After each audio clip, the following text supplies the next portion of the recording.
अनीता अपने माता पिता की इकलौती बेटी थी। उसके पिता बचपन में ही उसे छोड़कर भगवान को प्यारे हो गए थे।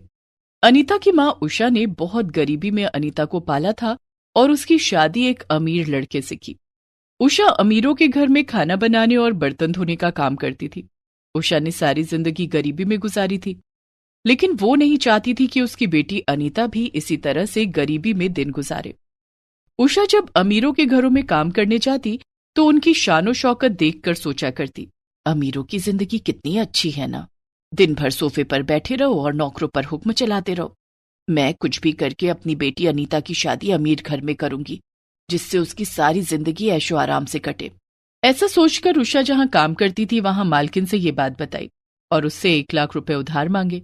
मैं तुम्हें पैसे तो दे दूंगी, लेकिन तुम इतने पैसे चुकाओगी कैसे? मालकिन, मैं सारी जिंदगी आपके घर में काम करके ये पैसे चुका दूंगी। ठीक है। उषा ने अनीता की शादी के लिए जिंदगी भर के लिए बंधुआ मजदूरी को गले लगा लिया था। इस बात से बेखबर अनीता तैयार हो रही थी क्योंकि आज उसे लड़के वाले देखने आ रहे थे। एक मंदिर में अनीता को लड़के वाले देखने आए। उषा ने लड़के की मां से कहा, बहन जी, मेरी बेटी पढ़ी लिखी नहीं है, लेकिन देखने में बहुत सुंदर है और घर का सारा कामकाज जानती है। बहन जी, हमें कौन सा लड़की से नौकरी करवानी है, हमारा तो खुद ही इतना बड़ा बिजनेस है। हमें तो बस ऐसी लड़की चाहिए जो घर के नौकरों पर नजर रखे और उनसे काम करवाए। लेकिन आपको दान दहेज देने के लिए मेरे पास पैसे नहीं है, मैं तो बारातियों को खाना ही खिला सकती हूँ। दान दहेज की भी हमें कोई जरूरत नहीं है, आप बस अनीता की शादी मेरे बेटे सुनील से कर दीजिए। उषा बहुत खुश हो गई। कुछ दिन के बाद अनीता की शादी सुनील से हो जाती है। शादी के बाद अनीता अपने ससुराल आ जाती है। वहां का ठाट बाट देखकर अनीता सोचती है, मेरा ससुराल कितना अमीर है, चलो अच्छा हुआ गरीबी से छुटकारा मिला।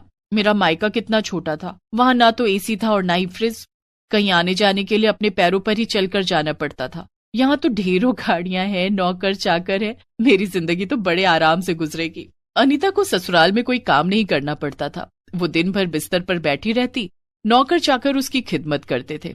वहीं अनीता की गरीब माँ उषा सिर्फ 1 लाख रुपए में जिंदगी भर के लिए बंधुआ मजदूर बनकर रह गई थी। वो दिन के 12 घंटे अपनी मालकिन के घर पर काम करती, बदले में उसकी मालकिन उसे रूखा सूखा खाने को देती थी। धीरे धीरे वक्त गुजरता गया। उषा बूढ़ी हो गई थी और कमजोर भी। उससे अब ठीक तरह से काम नहीं हो पाता था, लेकिन उसकी मालकिन को उस पर जरा भी दया नहीं आती थी। वो अब भी उससे पहले की तरह काम करवाती। इधर शादी के बाद अनीता ने एक बार भी अपनी माँ को याद नहीं किया। एक दिन, अनीता, हमारी शादी को 2 साल बीत गए, क्या तुम्हें अपने मायके की याद नहीं आती? तुमने कभी भी अपनी माँ से मिलने की इच्छा नहीं जताई। चलो चलकर माँ से मिलाते हैं। मेरा वहां जाने का कोई मन नहीं है। मैं तो कहती हूँ आपको भी वहां जाने की कोई जरूरत नहीं है। उस तंग गली में हमारी बड़ी गाड़ी नहीं जा सकेगी। कौन कहता है हम गाड़ी से जाएंगे? हम दोनों रिक्शे से चलेंगे। क्या? मुझे रिक्शे पर बैठना पड़ेगा? नहीं नहीं, अब तो मैं गाड़ी पर ही बैठकर कहीं आना जाना कर सकती हूँ। अनीता, तुम्हें अपनी अमीरी का इतना घमंड हो गया है कि तुम अपनी माँ से नहीं मिलना चाहती हो? ठीक है, तुम्हें नहीं जाना तो मत जाओ, मैं माँ से मिलने जा रहा हूँ। सुनील एक रिक्शे पर बैठकर उषा से मिलने अपने ससुराल जाता है। वहां जाकर वो देखता है कि उषा के घर पर ताला लगा हुआ है। वो पड़ोसियों से उषा के बारे में पूछता है। वो तो शहर के सबसे बड़े सेठ के यहाँ काम करती है, सुबह 6 बजे जाती है तो शाम को 8 बजे आती है। ये सुनकर सुनील चिंता में पड़ जाता है। वो पड़ोसी से उषा की मालकिन का पता पूछकर वहां जाता है। वहां पहुंचकर जब उसने दरवाजे की घंटी बजाई तो दरवाजा उषा ने ही खोला, लेकिन उसे पहचानना मुश्किल हो रहा था। वो बहुत दुबली पतली और कमजोर हो गई थी। वो ठीक से खड़ी भी नहीं हो पा रही थी। सुनील को देखते ही उषा की आंखों से झरझर आंसू निकल पड़े। माँ जी, आप इस हालत में? दामाद जी, मैं यहाँ बंधुआ मजदूर हूँ। अनीता की शादी के लिए मैंने अपनी मालकिन से 1 लाख रुपए लिए थे और अब तक यहाँ काम करके वो पैसे चुका रही हूँ। लेकिन 1 लाख रुपए के लिए उन्होंने आपकी ऐसी हालत कर दी? काम कर करके आपकी तबीयत बिगड़ चुकी है, लगता है भरपेट खाना भी नहीं मिलता। तभी उषा की मालकिन वहां आ जाती है और सुनील से वहां से जाने के लिए कहती है। चला जाऊंगा, लेकिन अपनी माँ को लेकर। सुनील उसी समय अपनी जेब से 1 लाख रुपए निकालता है और उषा की मालकिन को दे देता है और उषा को अपने साथ घर ले आता है। अनीता, देखो तो कौन आया है। अरे माँ, तुमने अपनी क्या हालत बना ली है? कभी तुमने माँ की हालत पूछी ही नहीं। आज इन्हें इस हाल में देखकर बुरा लग रहा है ना। माँ अब हमारे साथ यहीं रहेंगी। क्या? माँ यहाँ रहेंगी? हाँ। लेकिन हमारे यहाँ तो नौकरों की हालत भी इनसे अच्छी है। ये यहाँ रहेंगी तो हम लोगों को क्या बताएंगे? अनीता, ये तुम कैसी बातें कर रही हो? लोग पूछे तो कह देना कि ये हमारी माँ है। अनीता की सास भी उषा के आने से बहुत खुश थी, लेकिन अनीता को अपनी माँ का यहाँ आना अच्छा नहीं लग रहा था। उसने अपनी माँ को रहने के लिए कमरा तो दे दिया, लेकिन कभी उस कमरे में झांकने भी नहीं जाती थी। वो अपनी माँ से वही सारे काम करवाती जो वो अपने नौकरों से करवाती थी। एक रात जब घर के सभी लोग खाना खा रहे थे, अनीता बहू, कल सुबह नाश्ता और खाना तुझे बनाना होगा। कल राजू काम पर नहीं आएगा, उसकी तबीयत खराब है। ठीक है माँ जी। लेकिन दूसरे दिन अनीता सुबह सुबह 5 बजे उठ जाती है। उस समय घर के सभी लोग सो रहे थे। वो उषा के कमरे में जाती है और सबके लिए नाश्ता और खाना बनाने के लिए कहती है। माँ, सभी के लिए नाश्ता और खाना बना दो, और किसी से मत कहना कि ये सब तुमने किया है, नहीं तो मैं तुम्हें घर से निकाल दूंगी। उषा अपनी ही बेटी के बदले हुए रूप को देखकर हैरान थी, लेकिन वो कुछ नहीं बोली और उसी समय उठकर रसोई में चली जाती है। उसने पूरे परिवार के लिए नाश्ता और खाना बनाया। आखिर में उसने सबके लिए चाय बनाई। तब तक सभी लोग सोकर उठ गए थे। तभी अनीता रसोई में आती है और उषा को उसके कमरे में जाने के लिए कहती है। उसके बाद वो सबके लिए टेबल पर चाय और नाश्ता लगाती है। अरे वाह, नाश्ता तो बहुत टेस्टी बनाया तुमने। आज तुमने पहली बार कुछ बनाया है। हाँ बहू, आज तो तेरे हाथ का खाना खाकर मुझे बड़ा अच्छा लग रहा है। ये ले मेरी तरफ से सोने के कंगन। अनीता खुशी खुशी कंगन रख लेती है और उषा की ओर देखकर मुस्कुराती है। बेचारी उषा कुछ नहीं कहती है। इस तरह वो सबकी नजर बचाकर अपनी माँ से काम करवाया करती। माँ से बात करने के बहाने वो उषा को अपने कमरे में बुलाती और उससे अपने पूरे शरीर में तेल मालिश करवाती। बेचारी उषा अपनी ही बेटी के ससुराल में नौकर बनकर रह गई थी। लेकिन अनीता को इस बात का बिल्कुल भी एहसास नहीं था कि वो क्या कर रही है। सुनील और सुशीला के सामने तो वो उषा की खूब खातिरदारी करती, जिससे कि उन्हें कोई शक न हो। कुछ दिन और बीत गए।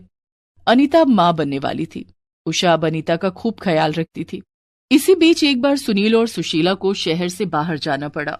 अनीता, मैं और माँ कलकत्ता जा रहे हैं। बुआ जी की बेटी की शादी है। तुम्हारा 7वां महीना चल रहा है। ऐसी हालत में तुम्हारा ट्रैवल करना ठीक नहीं है। तुम और माँ घर पर रहो, हम लोग 2 दिन के बाद आ जाएंगे। ठीक है। सुशीला और सुनील कलकत्ता चले जाते हैं। उनके जाते ही अनीता अपनी माँ के साथ बहुत बुरा व्यवहार करने लगती है। उसने 2 दिनों के लिए घर के सभी नौकरों को छुट्टी दे दी और उषा को घर के काम में लगा दिया। बेचारी उषा को खाना बनाने, बर्तन धोने, कपड़े धोने, घर की सफाई करने में लगा दिया। उषा से जल्दी जल्दी काम नहीं हो पाता था। वो धीरे धीरे काम कर रही थी, जिस पर अनीता उसके ऊपर खूब चिल्लाई और उसे भूखा प्यासा एक कमरे में बंद कर दिया। अनीता सारा दिन उस कमरे में बंद थी, जिसमें अनीता ने बाहर से ताला लगा दिया था। लेकिन रात होते ही अनीता की तबीयत अचानक खराब हो गई। उसके पेट में बहुत तेज दर्द होने लगा। वो दर्द के मारे बुरी तरह से छटपटा रही थी। उसकी हालत इतनी खराब हो गई कि वो उषा के कमरे तक भी नहीं जा सकती थी। लेकिन माँ का दिल तो माँ का ही होता है। अनीता के चीखने की आवाजें सुनकर उषा खिड़की का शीशा तोड़कर कमरे से बाहर आ गई। उसने फोन करके एम्बुलेंस को बुलाया और अनीता को अस्पताल ले गई। अच्छा किया जो आप इन्हें अस्पताल ले आई। इनका अभी ऑपरेशन करना पड़ेगा। बच्चे की हालत ठीक नहीं है। ठीक है डॉक्टर साहब, आप ऑपरेशन कीजिए। डॉक्टर अनीता को ऑपरेशन करता है और अनीता एक प्रीमैच्योर बेबी को जन्म देती है। उधर उषा फोन करके सुनील और सुशीला को सारी बात बताती है। बच्चे के जन्म के कुछ दिन तक दोनों को अस्पताल में रहना पड़ता है। कुछ दिन के बाद दोनों घर आ जाते हैं। अनीता को अपने किए पर बहुत पछतावा होता है। वो उषा से माफी मांगती है और वादा करती है कि अब कभी अपनी अमीरी का घमंड नहीं करेगी।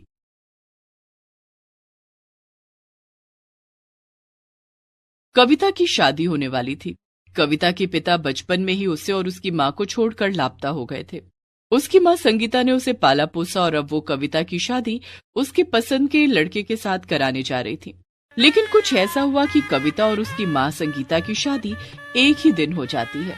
कविता और सचिन एक साथ कॉलेज में पढ़ते थे। दोनों एक दूसरे को बहुत पसंद करते थे। कॉलेज की पढ़ाई पूरी होने के बाद, सचिन, अब कॉलेज की पढ़ाई पूरी हो गई है, अब हम एक दूसरे से कैसे मिलेंगे? कविता, अब तो हमें एक दूसरे से मिलने के लिए कॉलेज आने की कोई जरूरत नहीं पड़ेगी। हाँ, लेकिन हम मिलेंगे कैसे? अरे पगली, अब तो हम एक दूसरे के साथ ही रहेंगे। क्या मतलब है तुम्हारा? अब हम दोनों शादी करेंगे। मैं आज ही अपने घर में बात करूंगा। ओह सचिन, तुम कितने अच्छे हो।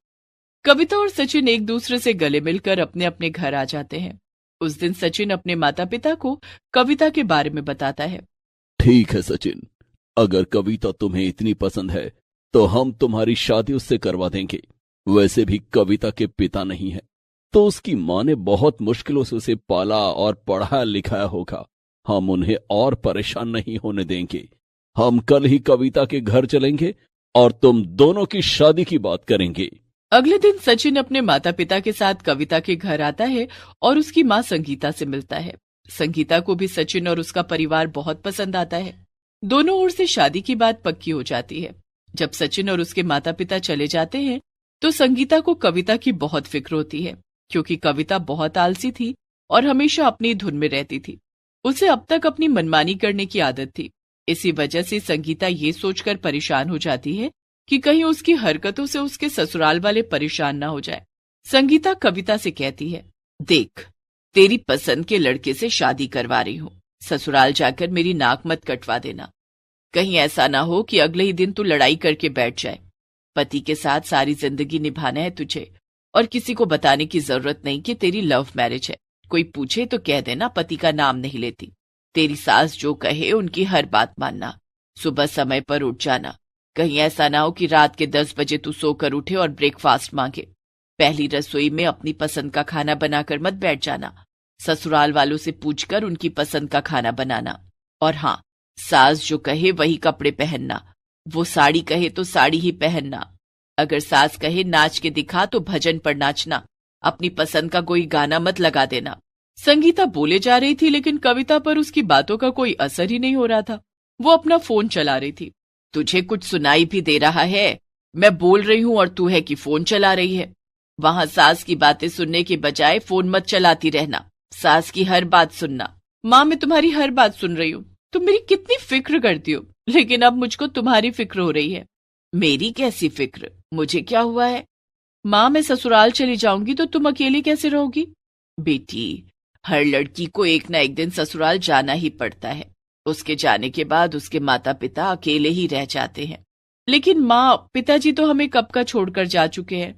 उनके जाने के बाद तुमने अकेले मुझे पाला, और अब मैं भी चली जाऊंगी तो तुम कितनी अकेली पड़ जाओगी। इसलिए मैं अपने मोबाइल फोन में तुम्हारे लिए लड़का देख रही हूँ। तेरा दिमाग तो ठीक है, इस उम्र में मैं ये सब करूंगी? माँ, शादी की कोई उम्र नहीं होती। आजकल जमाना बहुत एडवांस हो चुका है। लोग तो बुढ़ापे में भी शादियां कर रहे हैं और तुम तो अभी जवान हो। मैंने तुम्हारे लिए बहुत अच्छा लड़का देखा है, विदेश में बिजनेस है उसका। इसकी कोई जरूरत नहीं है, मुझे नहीं करनी शादी वादी। तू अपनी शादी पर ध्यान दे और जो कहा है उस पर अमल कर। ठीक है माँ। संगीता कविता की शादी की तैयारियों में लग जाती है। इधर कविता संगीता को बिना बताए एक शख्स से मिलने जाती है। ये रही मेरी माँ की तस्वीर। क्या आपको मेरी माँ पसंद आई? हाँ, आपकी माँ बहुत सुंदर है और बहुत सुशील भी। वो घर चलाना बहुत अच्छे से जानती है। पिताजी के जाने के बाद उन्होंने मुझे बड़े अच्छे से पाला और मुझे किसी चीज की कमी नहीं होने दी। इसी महीने 28 तारीख को मेरी शादी है। तो क्या हमारा प्लान पक्का है? हाँ बिल्कुल, हमारा प्लान पक्का है। आप उस दिन समय पर आ जाना। अच्छा, मैं चलती हूँ, माँ मेरा इंतजार कर रही होंगी। ठीक है। कविता घर आ जाती है और फोन पर सचिन को सारी बात बताती है। ये तो तुमने बहुत अच्छा किया। वैसे भी तुम्हारी शादी के बाद मम्मी जी का ख्याल रखने वाला कोई तो होना चाहिए ना। हाँ, लेकिन हमें मम्मी की शादी की तैयारी करनी होगी। ठीक है, चलो। कविता और सचिन संगीता की शादी के लिए शॉपिंग करते हैं। शॉपिंग करके कविता घर लौटती है। ये सब क्या है? माँ, ये मैंने तुम्हारे लिए कुछ कपड़े खरीदे मेरी शादी में पहनने के लिए। मेरे लिए कपड़े खरीदने की क्या जरूरत थी? माँ, मेरी शादी में क्या मेरी माँ अच्छे कपड़े नहीं पहनेगी? उस दिन तुम्हें मेरी मर्जी से तैयार होना होगा। ठीक है, चल अब खाना खा के जल्दी सो जा। संगीता और कविता खाना खाकर सो जाते हैं। धीरे धीरे कविता की शादी के दिन नजदीक आ रहे थे और शादी की रस्में भी शुरू हो जाती हैं। शादी के लिए कविता ने मेहंदी लगाने वाली को घर पर बुला लिया। माँ, मैं शादी के लिए मेहंदी लगवा रही हूँ, इसके बाद तुम भी मेहंदी लगवा लेना। शादी तेरी है या मेरी? मेहंदी तो दुल्हन को लगाई जाती है। अगर दुल्हन की माँ को भी लग जाएगी तो पहाड़ नहीं टूट पड़ेगा। तुम्हें मेहंदी लगवानी पड़ेगी। ठीक है बाबा, लगवा लूंगी। मेरे सामने जो इतनी जिद करती है, ससुराल जाकर मत करना। वहां जो सास कहे वही करना। ठीक है माँ। कविता और संगीता दोनों अपने अपने हाथों में मेहंदी लगवाती हैं। अब खाना कौन बनाएगा? खाना हम बाहर से मंगवा लेंगे माँ। अच्छा चलो, खाना बाहर से मंगवा लिया तो खाएंगे कैसे? एक दिन खाना नहीं खाएंगे तो कुछ नहीं होगा माँ। कविता ये सोचकर खुश थी कि उसकी शादी के बाद संगीता को अकेला नहीं रहना पड़ेगा। उसने संगीता के लिए जो प्लानिंग की थी उसके बारे में संगीता को कुछ नहीं पता था। धीरे धीरे शादी का दिन नजदीक आ जाता है। कविता बेटी, पार्लर वाली आ गई है, तू जल्दी से तैयार हो जा, बाराती आते ही होंगे। तभी कविता संगीता को एक पैकेट देते हुए कहती है, तुम भी तैयार हो जाओ माँ, और ये कपड़े पहन लो। संगीता ने पैकेट खोलकर देखा तो उसमें एक बेहद खूबसूरत लहंगा था। ये तो दुल्हन का लहंगा है, मेरी शादी थोड़ी ही ना है, मैं ये लहंगा नहीं पहनूंगी। दुल्हन की माँ तो हो ना, तुम्हें भी दुल्हन जैसा लगना चाहिए। माँ प्लीज इसे पहन लो ना। कविता जिद करने लगती है। ठीक है, तू जिद कर रही है तो मैं इसे पहन लेती हूँ। संगीता लहंगा पहनकर तैयार हो जाती है। थोड़ी देर के बाद बारात आ जाती है और कविता की शादी की रस्में शुरू होने वाली थी। संगीता कविता को लेकर स्टेज पर आती है। तभी संगीता की नजर शादी में आए उसी शख्स पर जाती है जिसे कविता ने बुलाया था। संगीता उस शख्स को देखकर चौंक जाती है। उसकी आंखों में आंसू आ जाते हैं। वो अपने आंसू छिपाते हुए कहती है, इतने दिनों बाद ये यहाँ कैसे? कौन माँ? वो आदमी जो मुझे ही घूरे जा रहा है। माँ, उनका नाम निश्चल है, उन्हें मैंने बुलाया है। तू उन्हें कैसे जानती है? क्या आप उन्हें जानती हैं? हाँ, यही तो तेरे पिता हैं, जो हमें छोड़कर चले गए थे जब तू 1 साल की थी। तू इन्हें कैसे जानती है? माँ, मैं ये नहीं जानती थी कि यही मेरे पिता है, लेकिन मैंने इन्हें आपके लिए चुना है और आज आपकी इनके साथ शादी होने वाली है। क्या? मेरी शादी? हाँ माँ, मैंने और सचिन ने मिलकर ये तय किया था कि हमारी शादी के दिन ही आपकी भी शादी करवाएंगे, ताकि आपको अकेला न रहना पड़े। तभी निश्चल संगीता के पास आता है और कहता है, मुझे माफ कर दो संगीता, मैंने तुम्हारे साथ बहुत गलत किया। कविता मेरी बेटी है। हाँ, ये वही कविता है जिसे आप तब छोड़कर चले गए थे जब ये 1 साल की थी। निश्चल कविता को गले से लगाकर कहता है, मुझे माफ कर दो बेटी। एक ही शर्त पर माफ करूंगी। कैसी शर्त? आज ही माँ और आपकी शादी होगी, और वादा करो कि आप माँ को छोड़कर कभी नहीं जाओगे। मैं वादा करता हूँ बेटी, अब तुम्हें और तुम्हारी माँ को छोड़कर कभी नहीं जाऊंगा। उन तीनों की काफी देर तक बातें होती देखकर सचिन के माता पिता भी वहां आ गए। अरे भाई, शादी का मुहूर्त निकला जा रहा है, यहाँ क्या बातें हो रही हैं? पिताजी, आज कविता के पिताओं से मिल गए, इनसे मिलिए, यही हैं कविता के पिता। ये तो बहुत बड़ी खुशी की बात है। हाँ, लेकिन कविता चाहती है कि इस खुशी के मौके पर उसके माता पिता की शादी आज ही इसी मंडप में फिर से करा दी जाए। ये तो बहुत अच्छी बात है, शुभ काम में देरी कैसी। उसके बाद शादी की रस्में शुरू होती हैं। एक तरफ तो कविता और सचिन 7 फेरे ले रहे थे, तो दूसरी तरफ उसी मंडप में संगीता और निश्चल की शादी हो रही थी। इस तरह मम्मी और बेटी की शादी एक साथ हो जाती है। कविता को उसके खोए हुए पिता मिल जाते हैं और संगीता को उसका पति। अब कविता को इस बात की कोई टेंशन नहीं थी कि उसके ससुराल जाने के बाद उसकी माँ का क्या होगा। Please subscribe this channel.